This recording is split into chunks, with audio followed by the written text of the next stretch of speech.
ఈరోజు శ్రావణ మాసంలో వచ్చే గురువారం. ఈ సందర్భంగా సౌభాగ్యలక్ష్మి పూజ ఏ విధంగా గృహంలో మహిళామణులు నిర్వహిస్తే కుటుంబంలో సభ్యులందరికీ అష్టైశ్వర్యాలు భోగభాగ్యాలు కలుగుతాయో నేటి శుభం లాభం అనే శీర్షికన పరిశీలిద్దాం. పసుపు కొమ్ము నుంచి తీసినటువంటి పసుపుతో అరటి చెట్టుకు బొట్టు పెట్టి అరటి చెట్టు దగ్గర ఆవు నెయ్యి దీపాన్ని వెలిగించి అరటి చెట్టుకు ప్రదక్షిణలు చేసినట్లయితే శ్రావణ గురువారం సందర్భంగా లక్ష్మీదేవి సంపూర్ణంగా సకల శుభాలను కలిగింపజేస్తుంది. ఈ సౌభాగ్య లక్ష్మీ పూజను సాయంకాలం 6:30 తర్వాత చేయాలి. సౌభాగ్య లక్ష్మీ పూజ చేయాలంటే రాగి లోహంతో కానీ లేదా పంచలోహాలతో కానీ తయారు చేయబడిన అమ్మవారి చిన్న విగ్రహాన్ని ఏర్పాటు చేసుకోవాలి. సౌభాగ్య లక్ష్మీ పూజ చేయాలని భావించే మహిళామణులందరూ కూడా తప్పనిసరిగా ఈరోజు సాయంకాలం పూట గుమ్మానికి ఇరువైపులా దీపాలు వెలిగించాలి. అలాగే మీ గృహంలో 4 మూలలా కూడా దీపాలు వెలిగించాలి. తులసి కోట దగ్గర దీపాలు వెలిగించాలి.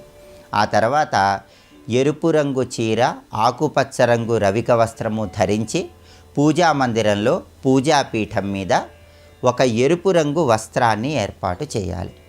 ఆ ఎరుపు రంగు వస్త్రం మీద గులాబీ పూలను ఉంచి ఆ వస్త్రం మీద రాగి పళ్ళెం కానీ ఇత్తడి పళ్ళెం కానీ ఏర్పాటు చేసుకోవాలి. ఆ రాగి పళ్ళెము లేదా ఇత్తడి పళ్ళెంలో పంచలోహాలతో తయారు చేయబడిన లేదా రాగి లోహంతో తయారు చేయబడిన అమ్మవారి విగ్రహాన్ని ఏర్పాటు చేసుకోవాలి. పక్కనే తమలపాకులో పసుపు ముద్ద ఉంచి హరిద్రా గణపతిని ఏర్పాటు చేసుకోవాలి. ముందుగా హరిద్రా గణపతికి అక్షింతలతో పుష్పాలతో పూజ చేస్తూ గణపతి షోడశనామాలు చదివి హారతి ఇచ్చి బెల్లం ముక్క నైవేద్యం పెట్టాలి.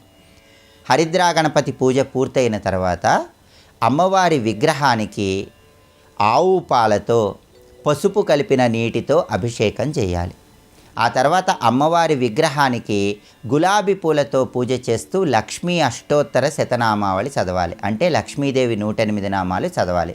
కర్పూర హారతి ఇచ్చి క్షీరాన్న నైవేద్యంగా సమర్పించాలి. దీన్నే సౌభాగ్య లక్ష్మీ పూజ అనే పేరుతో పిలుస్తారు. ఈ సౌభాగ్య లక్ష్మీ పూజ చేసిన తర్వాత గోపూజ కూడా చేయాలని ధర్మశాస్త్ర గ్రంథాలు చెప్తున్నాయి. గోమాత దగ్గరకు వెళ్ళి గోమాతకు ప్రదక్షిణలు చేయటం, గోమాతకి ఆకుకూరలు తినిపించడం ద్వారా సౌభాగ్య లక్ష్మీ పూజ వల్ల కలిగే ప్రయోజనాలు విశేషమైన శుభ ఫలితాలను కలిగింపజేస్తాయి. శ్రావణ గురువారం సందర్భంగా ఈ పూజను మహిళామణులు గృహంలో నిర్వహించుకోండి. అష్టైశ్వర్యాలు భోగభాగ్యాలు సిరి సంపదలతో తొలతూగండి.